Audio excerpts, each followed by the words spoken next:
안녕하세요, 원영석입니다. 오늘도 원영석의 진실정치 애청해주셔서 감사합니다. 도널드 트럼프 또 언론에 계속 오르내리고 있습니다. 지금 대통령도 아닌데요. 트럼프 전 대통령이 백인 우월론자하고 회동한 사실이 알려지면서 공화당 내에서도 비판이 일고 있습니다. 제가 볼 때는 이게 트럼프의 최대 약점 중에 하나입니다. 사람을 볼 줄은 몰라요. 카니에 웨스트하고 밥 먹은 건 오케이. 하지만 닉 퓨엔테스는 논란이 있는 인물이죠. 본인 스스로가 이제 백인이 가장 중요하다는 식의 그런 발언을 한 사람이에요. 닉 퓨엔테스는.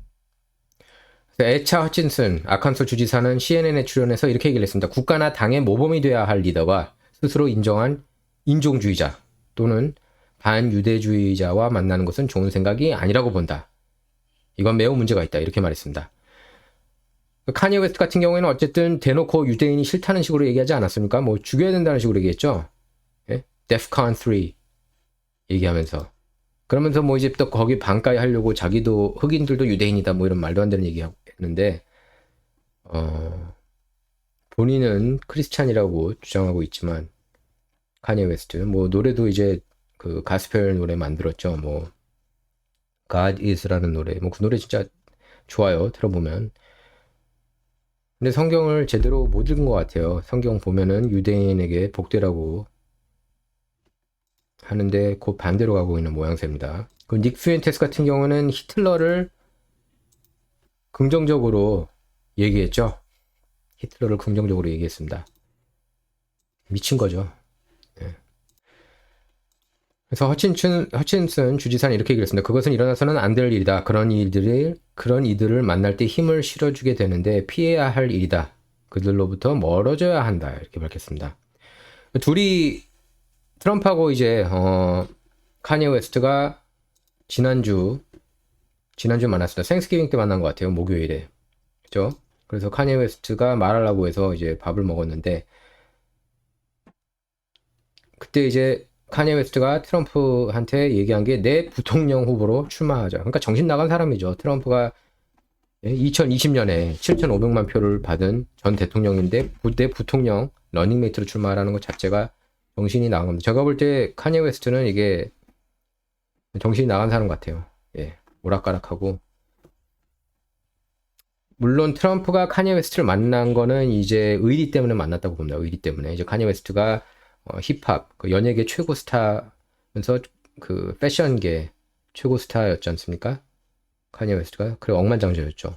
그러니까 어마어마하게 영향력이 있는 인물인데 트럼프를 대놓고 이제 지지한다고 얘기했으니까 뭐 엔터테인먼트 쪽에서 트럼프를 지지하겠다고 하는 거는 굉장히 어려운 일이거든요. 근데 거기에 대한 감사의 표시로 반유대 뭐 그런 논란이 있긴 했지만 그냥 오케이 뭐 같이 밥 먹자 먼저 요청한 건 이제 카니 웨스트 쪽이고 그렇게 오케이를 한 것 같습니다. 근데 닉 퓨엔테스에 대해서는 트럼프가 어떤 인물이었는지 백인 우월주의자였는지 몰랐다고 그래요. 닉 퓨엔테스 본인은 이제 백인 우월주의자라고 아니라고 그렇게 얘기를 합니다.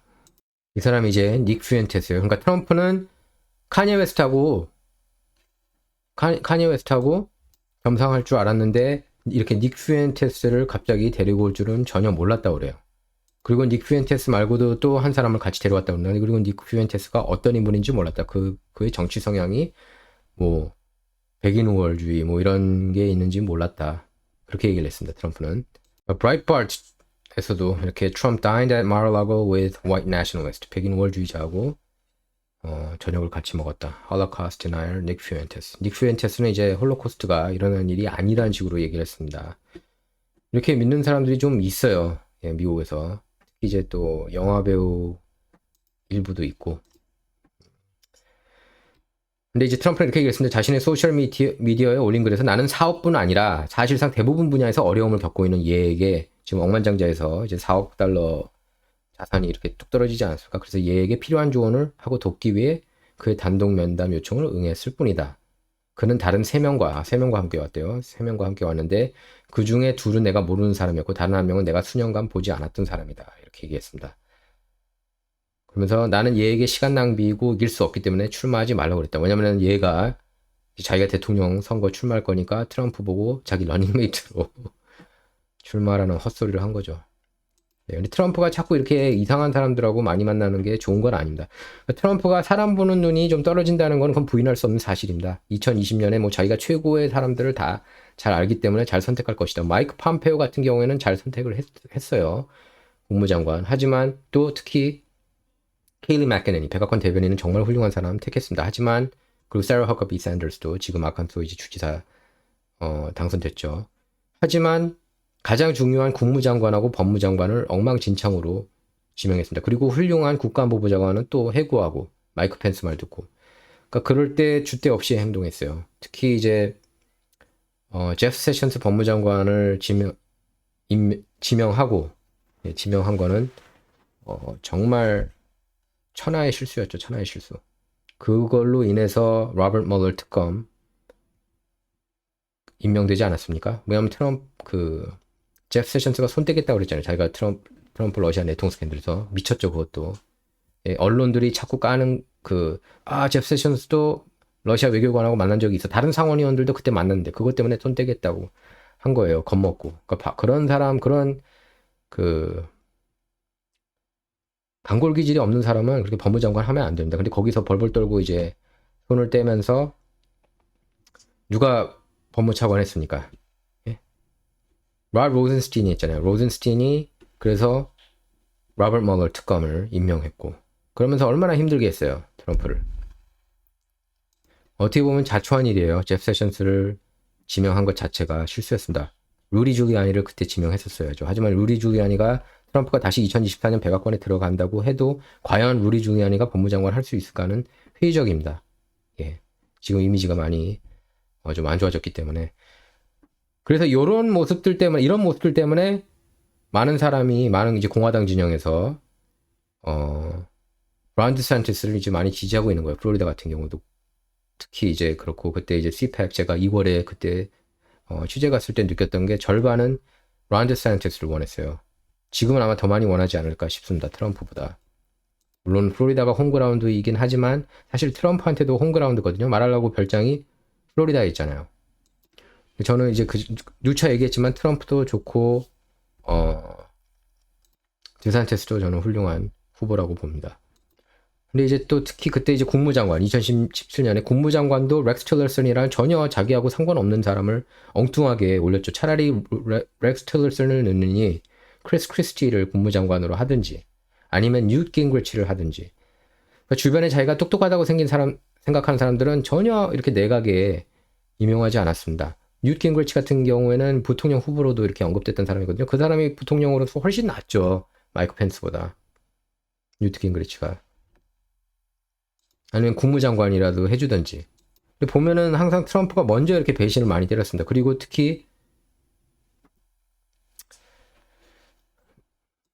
국가안보부 장관 마이클 플린 정말 훌륭한 인물인데 그 사람을 오바마 진영 메인스트림 미디어가 깐다 해가지고 그거를 바로 그냥 또 마이크 펜스가 해고해야 된다고 해가지고 거기서 바로 자르는 건 그것도 정말 잘못된 일이라고 봐요. 근데 이게 좀 습관적인 것 같습니다. 지금 트럼프가 이제 많이 배웠다고 이제 생각을 하고 2024년에는 더 잘하겠지 그렇게 기대를 해요. 저도 기대를 합니다. 2024년에 들어가면은 이긴다면 훨씬 더 잘할 것 같아요. 첫 번째 임기 때보다. 그거는 부인할 수 없지만 부인할 수 없는 일이라고 봅니다. 시행착오를 겪었기 때문에. 그리고 더 이상 정치 초년생이 아니고 그러니까 2016년에 이겼을 때는 정치 초년생 같은 실수를 너무 많이 범했어요. 트럼프가. 그래서 어쨌든 이거 보면 이제 트럼프가 카니한테 소리 질렀다고 그래요. 네, 부통령 러닝메이트로 나오라고 하니까. 자, 두 번째 소식입니다. 예, 헌터 바이든 연방하원 공화당이 이제 장악하지 않았습니까? 222석으로 222대 213이죠. 그래서 공화당에서 이제 본격적으로 조사한다고 합니다. 당연히 조사해야죠. 메인스트림 미디어 이제 CBS가 마침내 조 바이든 대통령 차남인 헌터 바이든 노트북에 담긴 이메일이 진짜라고 인정을 했죠. 최근에.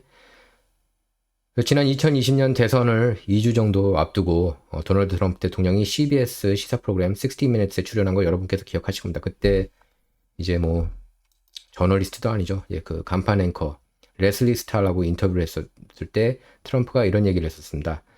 헌터 노트북에 담긴 이메일은 진짜다. 거기 왜냐면은 뭐 매춘부터 해가지고 별의별 내용들이 다 쏟아져 나오지 않았습니까? 뭐 우크라이나 이슈도 그렇고 러시아도 그렇고 있었고 그 내용을 보면 제가 지난 방송에서 자세히 얘기했기 때문에 뭐 여기서 또 언급은 하지 않을게요. 근데 뭐 별의별 사진 많아요. 뭐 마약하는 사진부터 해가지고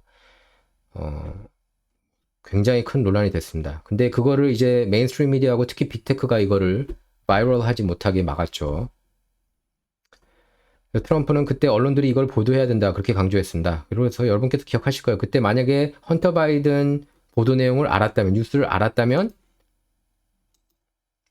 헌터를 바이든한테 찍지 않았을 것이라고 한 사람이 바이든한테 투표한 사람들을 대상으로 여론조사를 했는데 17%가 투표하지 않았을 거다 그렇게 응답했습니다. 그러니까 CBS나 얘네들이 다 공범인 거예요. 알면서도 그냥 가짜라고 음모론이라고 그렇게 치부하고 메인스트림 미디어가 음모론이라고 하는 거는 진짜일 가능성이 대단히 높아요. 당시 프로그램 간판 여성 앵커 레슬리 스탈은 이메일 진위 여부를 가릴 수 없다.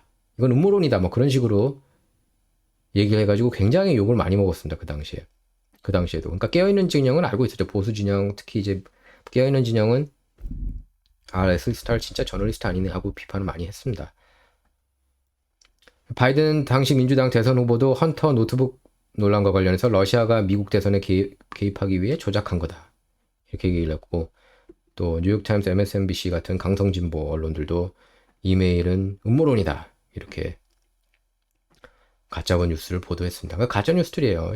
이런 중요한 뉴스들을 진짜가 아니고 만약에 이게 트럼프 주니어라고 해보십시오. 계속 톱으로 달았지. 그러니까 가짜 뉴스라고 하는 겁니다. 그러니까 ABC, NBC, CBS도 기본적으로 강성진보입니다. 절대로 얘네들 보호해주기 때문에 그렇게 여러분께서 보셔야 이게 적확하게 보는 거예요. 미국 언론을. 근데 이제 뉴욕타임스하고 와포 같은 경우는 지난 2월에 이게 진짜다 인정을 했고 뉴욕포스트가 이미 다 확인 작업을 다 거쳤거든요. 그래서 데일리 메일에서도 확인을 했고 근데 뉴욕타임스는 지난 2월 진짜 맞네 이러고 선거 다 끝나고 나서 이제 CBS가 지난주에 진짜임을 인정한 겁니다. CBS 아침 뉴스 프로그램 This Morning은 컴퓨터 포렌식 전문가 마크 렌터맨과 인터뷰를 통해서 헌터 노트북엔 조작 흔적이 없다. 파일 중 발견된 그의 운전면허증과 소셜 시큐리티 번호가 증거다. 이렇게 밝혔습니다. 특히 렌터맨은 헌터가 아버지와 약물 중독 문제와 관련해 나눈 녹취록 파일을 지목했습니다. 녹취록에서 바이든 대통령은 헌터에게 마약 중독과 관련해서 도움을 받아라. 이렇게 설득했다고 그래요.